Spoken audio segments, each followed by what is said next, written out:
Les invito a abrir sus Biblias en el Evangelio de Mateo, capítulo 13,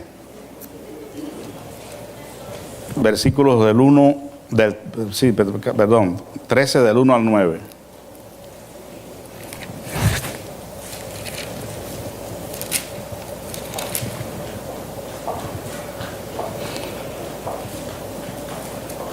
Ya habíamos compartido la lectura, pero vamos a volver a leer, es corta. Aquel día salió Jesús de su casa y se sentó junto al mar. Y se le juntó mucha gente. Y entrando él en la barca, se sentó. Y toda la gente estaba en la playa. Y les habló muchas cosas por parábolas, diciendo: He aquí el sembrador salió a sembrar. Y mientras sembraba, parte de la semilla cayó junto al camino, y vinieron las aves y la comieron. Parte cayó en pedregales, donde no había mucha tierra, y brotó pronto, porque no tenía profundidad de tierra. Pero salido el sol, se quemó, y porque no tenía raíz, se secó. Y parte cayó entre espinos, y los espinos crecieron y la ahogaron.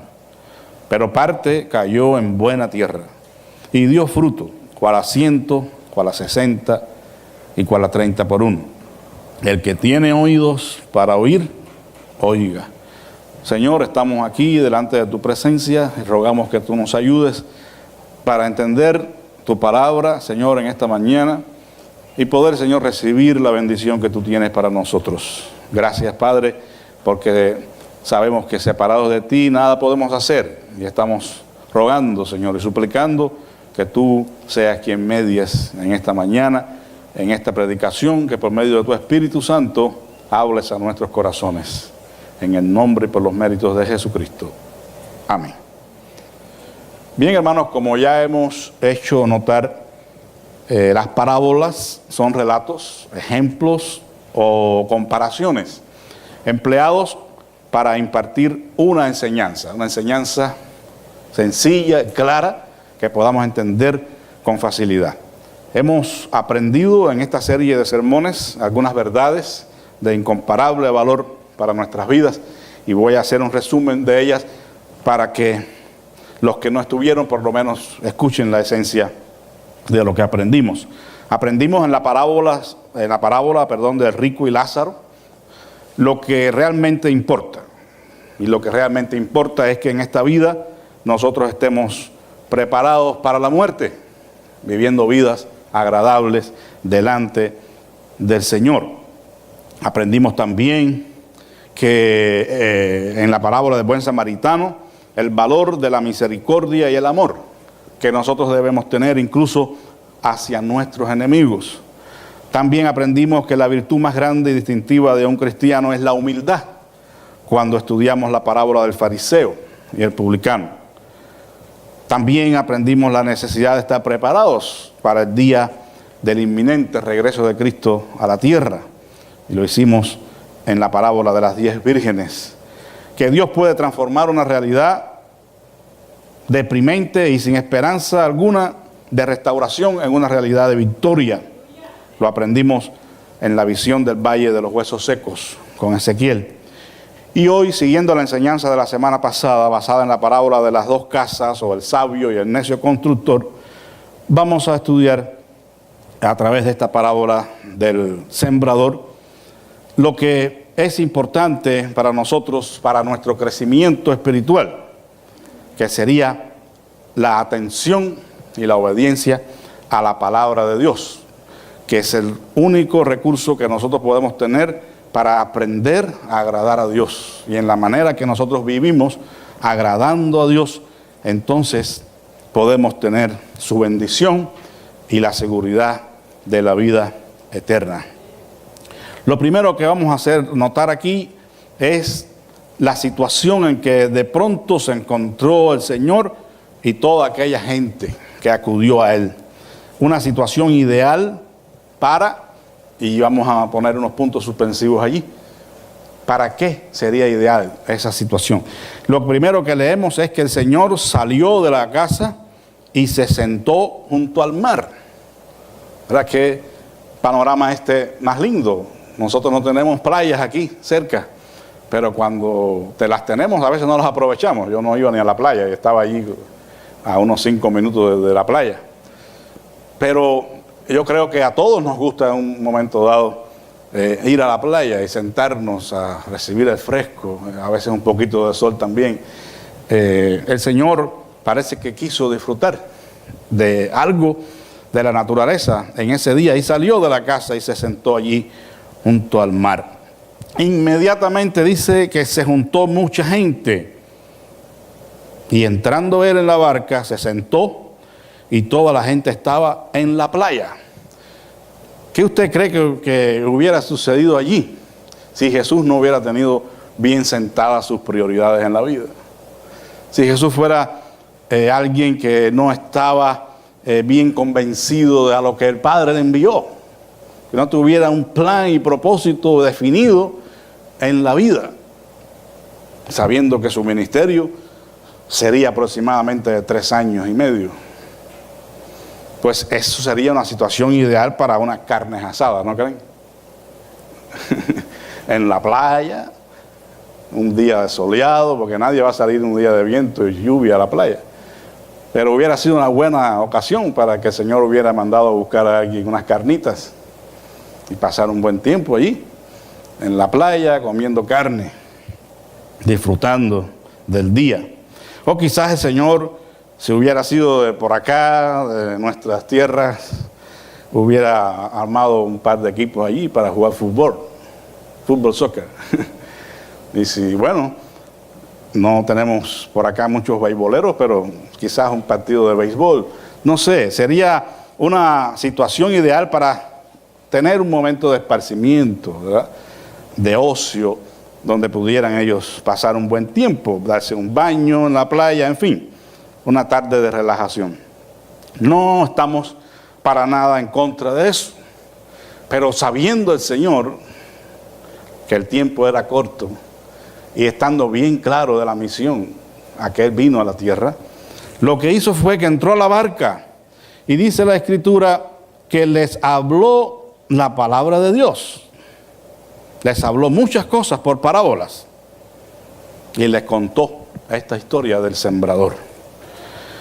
Lo que queremos hacer notar es que cada vez que el Señor tenía una oportunidad de tener contacto con la gente, nunca dejó de predicarles el reino, hablarles de la palabra. Nosotros podemos tener y debemos tener tiempos de ocio y de pasarla bien juntos, en la playa o en el río o en cualquier lugar. De hecho, debemos hacerlo.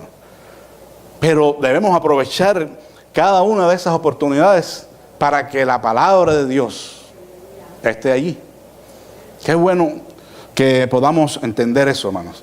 Como creyentes, la prioridad nuestra es el reino, es nutrirnos del evangelio que da la vida. Y si solamente pensamos en la distracción, pues entonces no vamos a tener la oportunidad de crecer en el Señor y glorificar su nombre.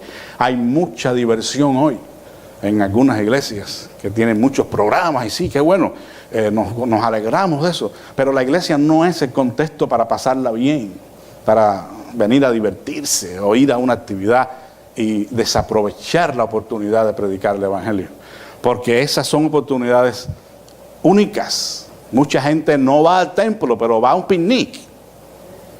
Pero ¿y si nosotros como iglesia no llevamos la palabra? ¿No aprovechamos esa oportunidad para predicar la palabra? Estamos faltando a Dios. No estamos cumpliendo con la responsabilidad de sembrar la semilla a tiempo y fuera de tiempo.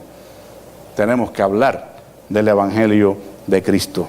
Y qué bueno que aquí, por ejemplo, algo que me gustó mucho, ya no es la primera vez que lo voy a decir, pero cuando empezaron a tener bebés, de verdad qué bendición, nos estamos metiendo en un problema ahí. Vamos a tener que hacer algo pronto con este asunto de los bebés, porque ellos también necesitan cuidado y las mamás tiempo para escuchar la palabra.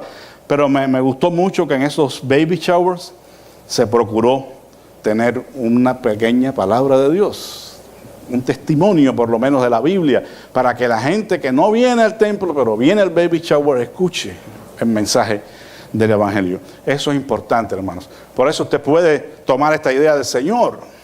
Quizás no puede ir a la playa y sentarse y que la gente venga a escucharlo, pero sí puede organizar actividades en su casa, una cena, algo, invitar a los vecinos y pasar un buen rato, pero compartirle la palabra de Dios. Allí puede comenzar hasta una iglesia, eventualmente, porque la gente está hambrienta de la palabra de Dios y hambrienta de compañerismo saludable, de amistades verdaderas, de gente que haga la obra del Señor sin ningún tipo de remuneración, esperando ninguna recompensa. Entonces, aprovechemos esas oportunidades para compartir el Evangelio. La otra cosa que quiero hacerles notar es el estilo literario del Evangelio, y quiero que me preste atención un poquito, porque esto si no le presta atención no lo va a entender, pero es clave para entender la parábola del sembrador. El Evangelio de Mateo fue escrito en hebreo, no en griego, y de eso dan testimonio incluso padres de la iglesia de prestigio, cristianos. O sea que el idioma en el cual se escribió Mateo fue en hebreo y después fue traducido al griego y a otros idiomas.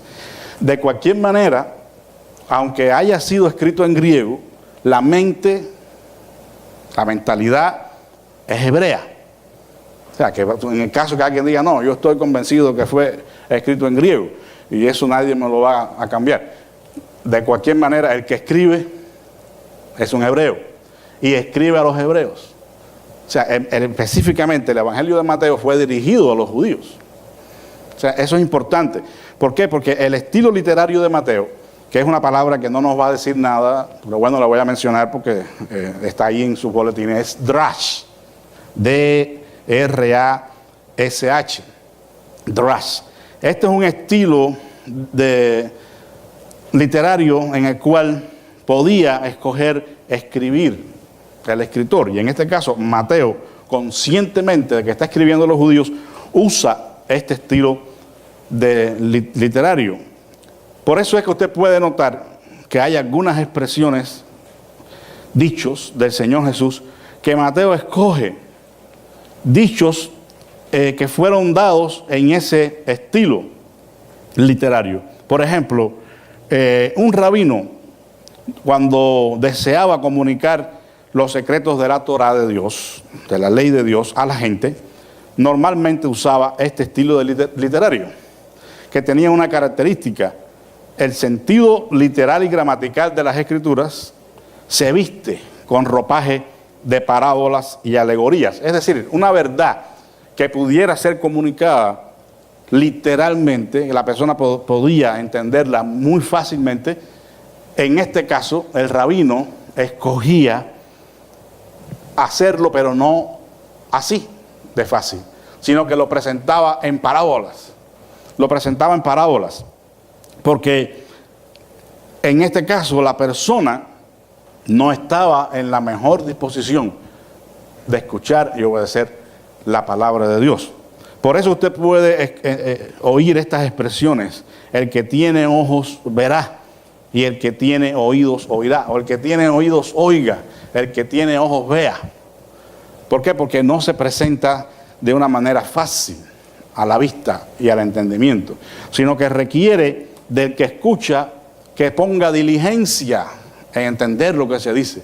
Si la persona está interesada en lo que se está diciendo, la persona va y pregunta, la persona va y averigua, estudia. Eso, por ejemplo, es parecido a lo que hacen los maestros hoy. O sea, el maestro no te da toda la información. El maestro te da alguna información y te da pautas para que tú, que eres el estudiante y el que estás interesado, después continúes investigando sobre el tema. Entonces, eso es lo que está sucediendo aquí. El estilo literario sugiere la idea para que el que escucha busque y escudriñe acerca de esa verdad y pueda encontrar la revelación de Dios y la aplicación de la palabra de Dios a su vida, y no de la manera en que se pudiera hacer, un poco más simple. Por eso es que tiene sentido la pregunta que hacen los discípulos, la pregunta en el versículo 10. Entonces, acercándose los discípulos, le dijeron: ¿por qué les hablas por parábolas? Como diciendo: Señor, ¿pero qué pasa? ¿por qué tú le hablas por parábolas a esta gente si no te entienden? ¿Verdad? Si alguien quiere hacerse entender, pues lógicamente usaría todos los mejores recursos para hacerlo. Hablaría en las palabras más simples para que la gente le entienda.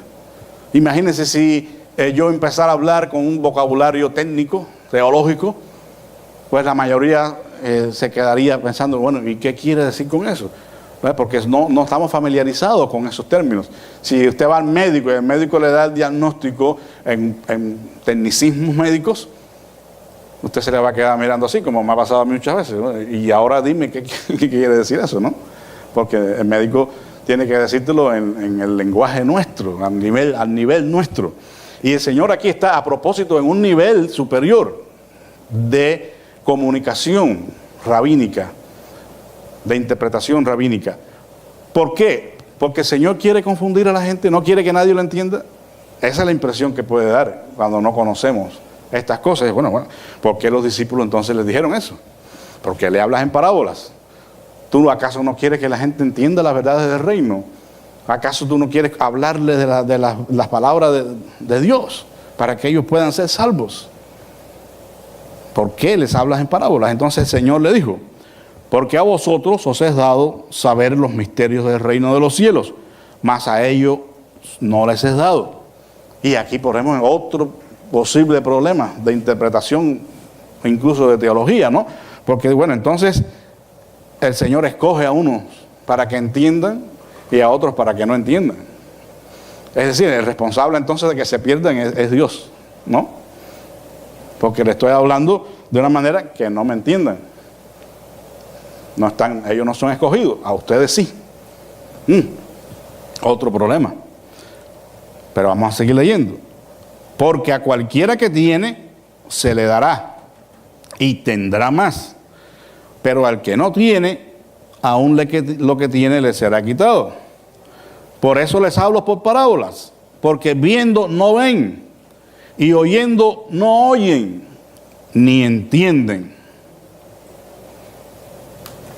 De manera que se cumple en ellos la profecía de Isaías que dijo, de oído oiréis y no entenderéis, y viendo veréis y no percibiréis, porque el corazón de este pueblo se ha engrosado y con los oídos oyen pesadamente y han cerrado sus ojos para que no vean con los ojos y oigan con los oídos y con el corazón entiendan y se conviertan y yo los sane. O sea, aquí lo que está sucediendo, hermanos, en otras palabras, el Señor les está diciendo, ellos no tienen sus mentes y corazones dispuestos para entender y obedecer los designios de Dios. Sí están oyendo y sí están viendo y sí están familiarizados con las verdades del reino, pero no obedecen, porque han escogido endurecer sus corazones. Por eso es que cuando leemos, por ejemplo, en forma de hebraísmo, el Señor endureció el corazón de Faraón. Cualquiera dice, bueno, el Señor fue el responsable. Por eso Faraón no dejó ir a su pueblo, porque él mismo endureció su corazón. Pero eso lo que está hablando es de una condición ya previa que había en el corazón de Faraón. Él sabía que Faraón estaba obstinado en no dejar ir al pueblo. Como él sabía que estas multitudes no iban a obedecer. Ya ellos conocen el Evangelio, porque el Evangelio no lo trajo Cristo. Ya hemos estudiado que eso viene desde los padres y los profetas que hablaron de él. Y él está como otro rabino trayendo su parte, su aporte a lo que es el Evangelio del reino y dando claves nunca antes dadas, porque él era el Mesías, el Hijo de Dios. Pero esta gente no estaban dispuestos a aceptar eso.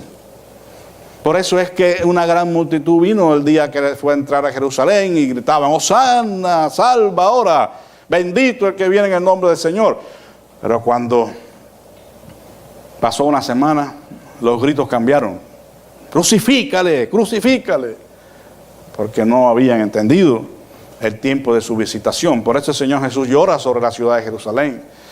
Y dice, cuántas veces los quise juntar como la gallina a sus polluelos, pero ustedes no quisieron.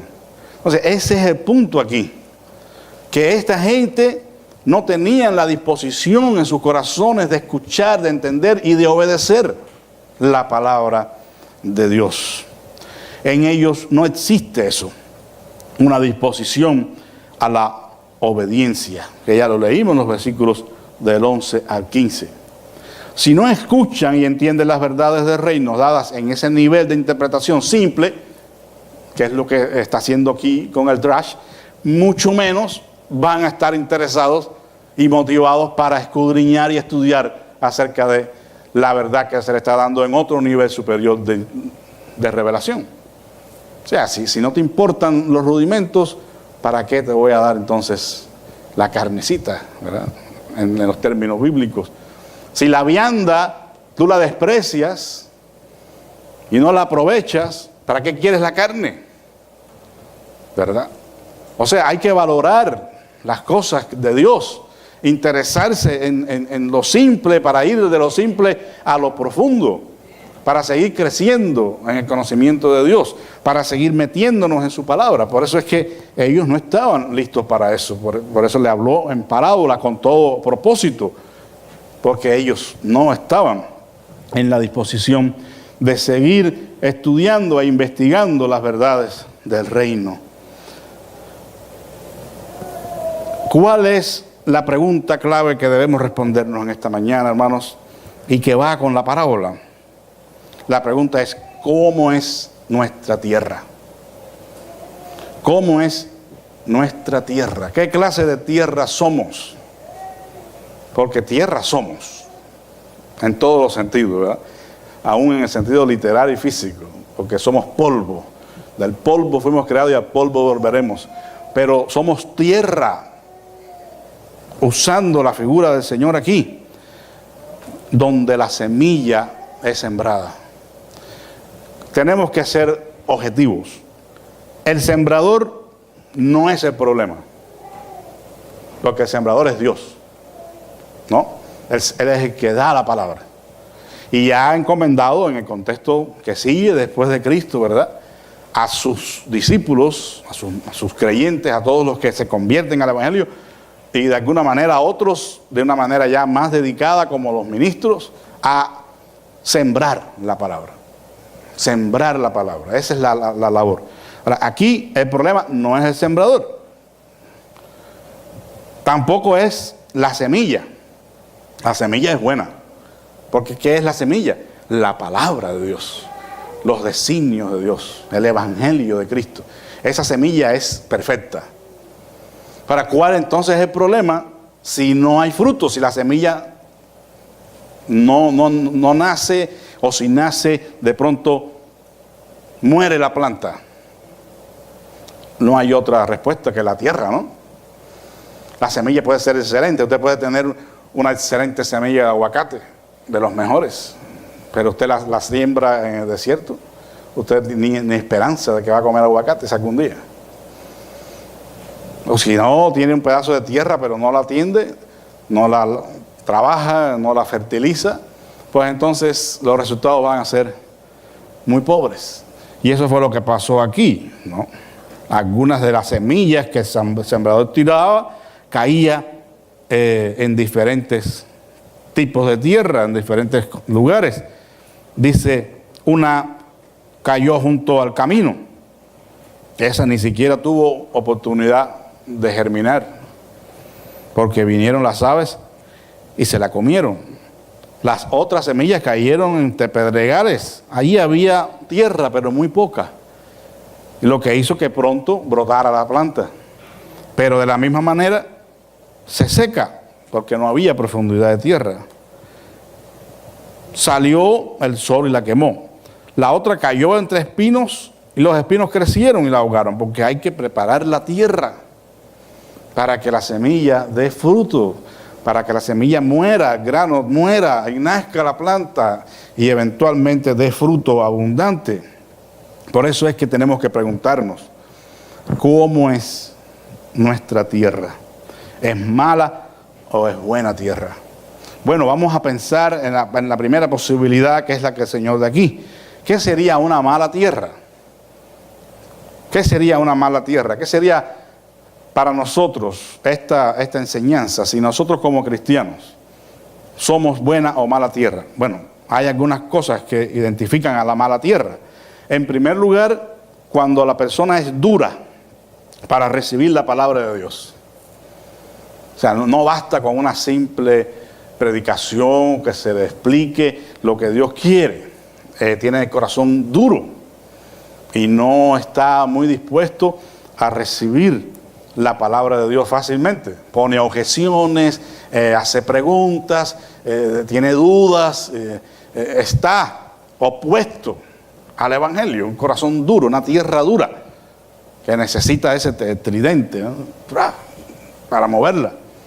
Esa persona dura de corazón es mala tierra, porque la palabra de Dios no puede penetrar allí. Cuando no escudriñamos y atesoramos la palabra de Dios en nuestros corazones, esa es otra señal de que la tierra es mala. La palabra nos entra por aquí y nos sale por allá. La palabra la escuchamos, la entendemos, pero no haya lugar. O sea, no es algo que la tierra asimila y se hace, la envuelve, ¿verdad?, una semilla, y al punto que pudre la semilla. En este caso, nosotros nos contentamos con escuchar algo de la palabra de domingo a domingo, pero esa palabra no está como el tesoro más precioso de nuestros corazones. Eso es mala tierra. Cuando no temblamos ante la palabra de Dios y no la recibimos con humildad. O sea, la Biblia dice, mi mano hizo todas estas cosas, dice el Señor, hablando de toda la creación. Dice, pero miraré a que es manso y humilde y tiembla a mi palabra. Es el temor de Dios. Es la palabra que es verdad, que es la palabra del Dios que no está jugando, el Dios que es amor, pero que es fuego consumidor. Entonces esa es la palabra que me hace temblar en su presencia.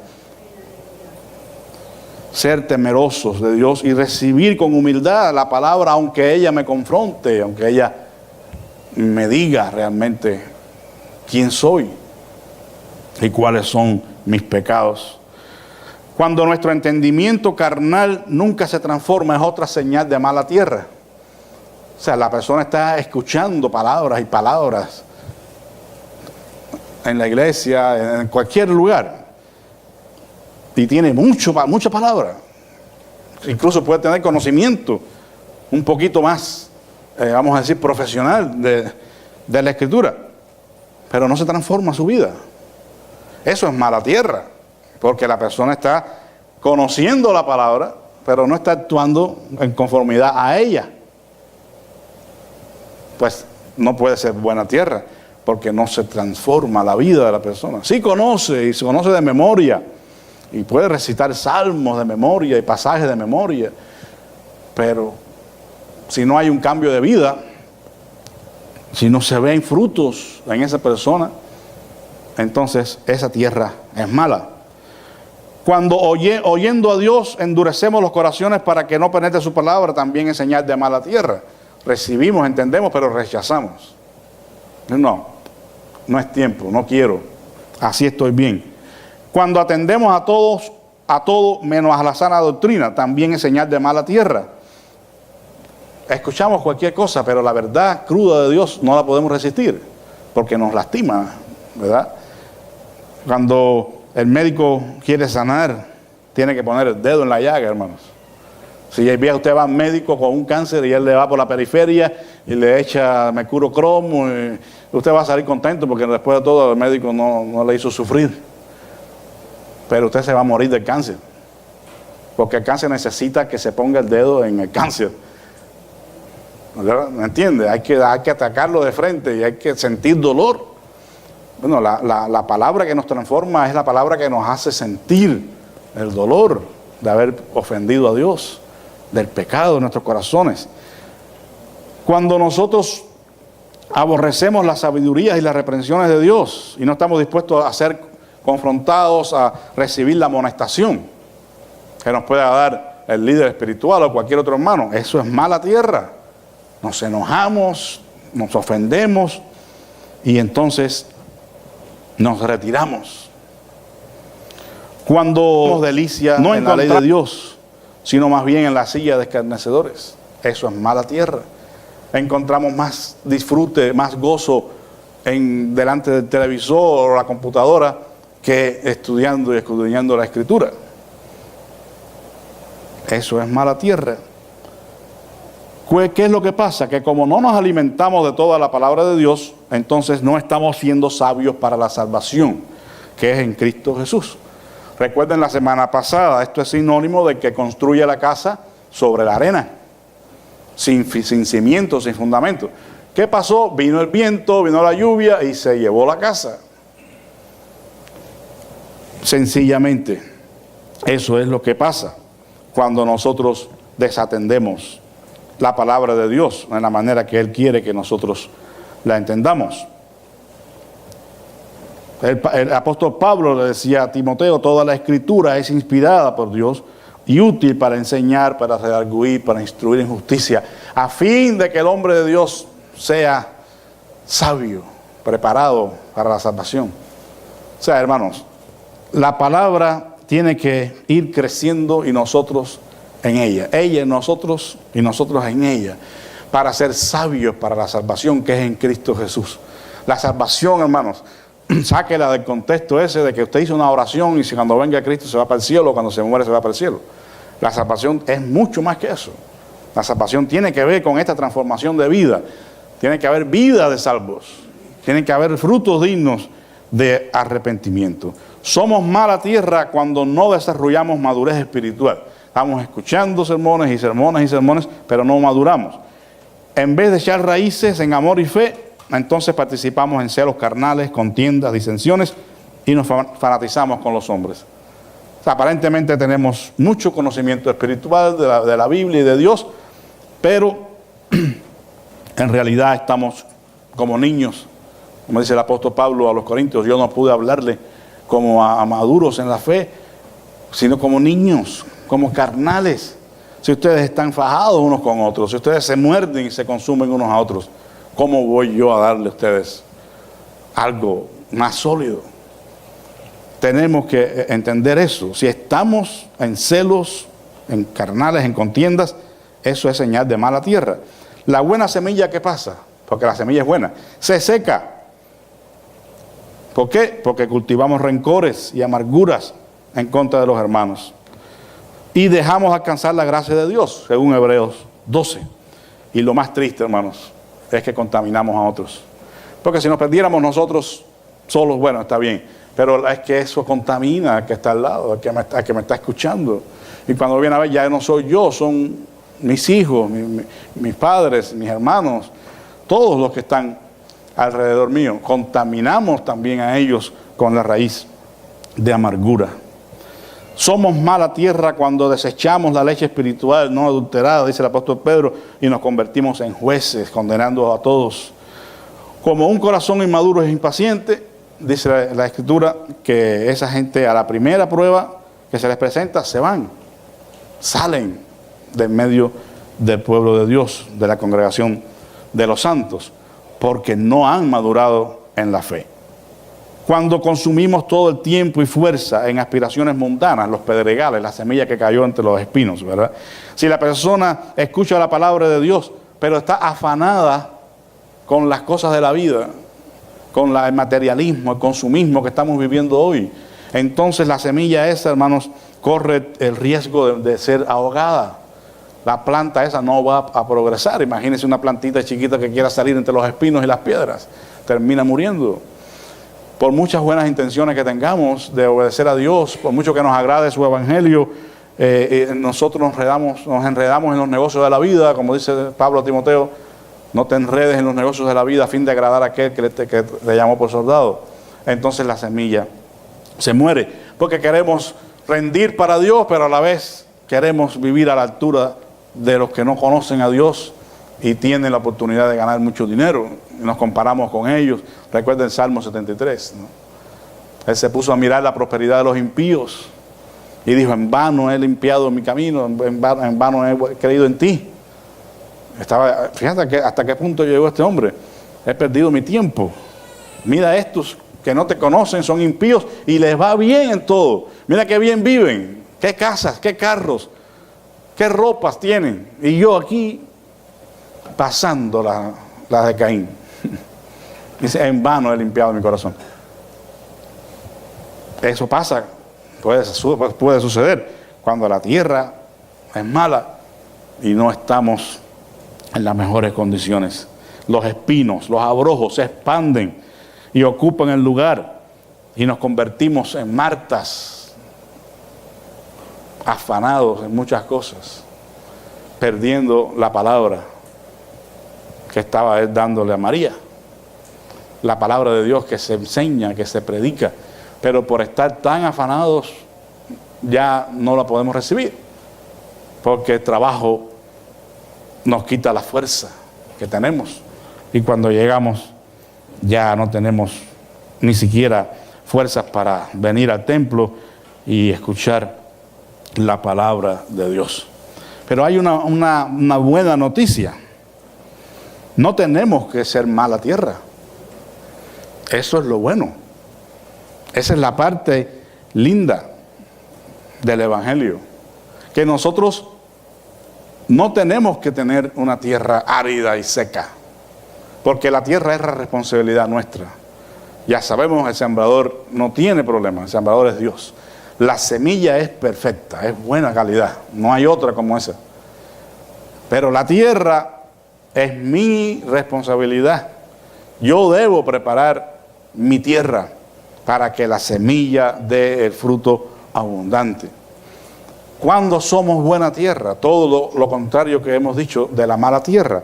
Pero lo podemos resumir, hermanos, cuando nosotros permanecemos fieles a Dios con el paso de los años. Cuando a pesar de las pruebas, las terribles situaciones de nuestra vida, las crisis que podamos experimentar, económicas, familiares, de salud, estamos todavía persistiendo en el camino de Dios. Esa es buena tierra. Esa es buena tierra. Acepta la voluntad de Dios en su vida, a pesar de que ésta pueda parecer dura en un momento, aunque no tenga respuestas para todas sus preguntas, porque no tenemos respuestas para todas las preguntas. Nosotros no podemos decir a ciencia cierta, esto y esto me pasó por esto y por esto. A veces sí, a veces lo que sufrimos son las consecuencias de nuestras actitudes, de nuestros actos, ¿no? Pero otras veces, a pesar de que estamos caminando con el Señor y haciendo nuestro mejor esfuerzo, vienen situaciones difíciles. ¿O no le pasó eso a Job? Cuando los hijos de Dios se presentaron allí a Dios y entre ellos estaba Satanás, el Señor le dijo, ¿no te has fijado en mi siervo Job? Que es un hombre íntegro, fiel. O sea, Job no tenía ningún problema de desobediencia. En Job no podemos decir lo que están diciendo algunos, tenía una maldición generacional ni nada de eso. Job era un hombre íntegro, Dios testifica de eso. O sea, que los maestros de la fe que van en contra de Job están ofendiendo a Dios. Porque hay algunos que empiezan a decir, no, esto lo buscó porque él mire lo que dijo. Y, no, ahí no hubo nada de eso, simplemente la prueba de la fe de Job, como la prueba de la fe de todos los verdaderos hijos de Dios, tiene que ser probada. No vamos a escaparnos de eso, hermanos. La fe tiene que ser probada. Tiene que ser probada, porque esa fe probada va a relucir, va a resplandecer. Y después de haber pasado todo, podemos decir con Job, de oídas te había oído, mas ahora mis ojos te ven. ¿Y qué mejor recompensa puede haber para un verdadero cristiano, para un verdadero hijo de Dios, que después de haber pasado por esas situaciones difíciles y tristes de la vida, por esas crisis, pueda decir, ahora conozco mejor a Dios, ahora sé cómo Él actúa, cómo Él se mueve en mi vida, y ahora puedo ayudar a otros que están pasando por situaciones parecidas? Y entonces usted se convierte en un consejero allí, que no ha ido a tomar un curso, pero ha tomado el curso de la vida que Dios le dio. Y qué interesante es eso, cuando podemos recibir a una mujer que como yo ha sido una mujer abandonada o maltratada, y poder entonces decirle, mira, yo pasé por esto, y esto, y esto, y esto aprendí, y estoy aquí para ayudarte, para apoyarte. Hermanos, eso es buena tierra. Cuando a pesar de todo somos siempre fieles a Dios y nuestros corazones son buenos y rectos delante del Señor. Y en medio de las tribulaciones y las angustias y las persecuciones, nosotros perseveramos en su amor. Si nuestra riqueza está en los cielos y hemos cultivado el fruto del Espíritu en nuestras vidas, de modo que no estamos ociosos ni sin fruto, como dice el apóstol Pedro en cuanto al conocimiento de Cristo, sino que participamos en la salvación de las almas, eso es buena tierra. Porque el conocimiento que hemos recibido y estamos recibiendo no nos permite estar ociosos, ni sin fruto, es decir, sin hacer nada. Cuando conozco incluso que tengo dones y que puedo servir a Dios de una manera, pero la mala tierra no permite que la palabra haya crecido y que usted haya madurado lo suficiente para decir yo voy a servir a Dios con los dones que Él me ha dado. Pero la buena tierra nos lleva a la obediencia y buscamos con diligencia alimentarnos de la palabra del Señor. Si resplandecemos, como dice el apóstol Pablo, como luminares en el mundo y santificamos el nombre de Dios por medio de nuestras buenas obras, entonces somos buena tierra, hermanos, y la semilla de la palabra podrá dar fruto abundante. ¿Qué vamos a hacer? Nosotros somos los responsables de nuestra tierra. Somos los que tenemos que tomar el tridente y mover la tierra y poner fertilizante. No lo hace Dios. Señor, quítame este vicio. ¿Cuánto tiempo, Señor? Déjalo tú.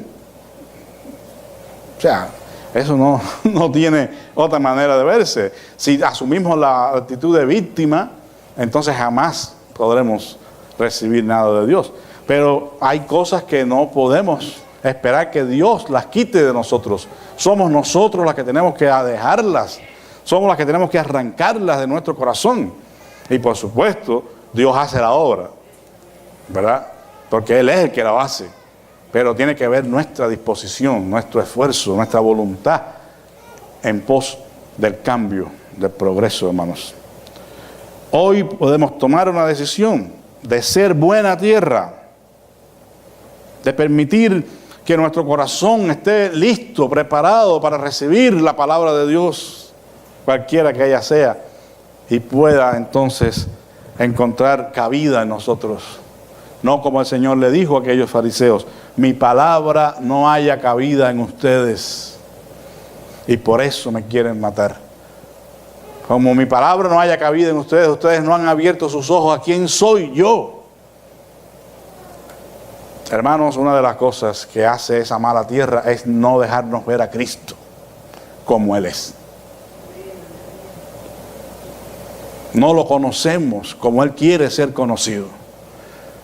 Y recuerden que una de las cosas que Él tuvo en contra de aquellos que llegaron allí diciéndole, Señor, en tu nombre profetizamos y hablamos lengua y echamos demonios, hicimos todo eso.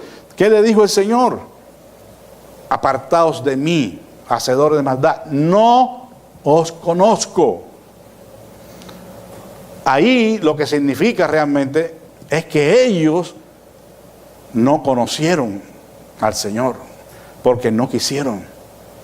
Porque Dios conoce a todo el mundo, ¿verdad? O sea, no se puede explicar. No os conozco, lo que quiere decir es, ustedes fueron unos farsantes.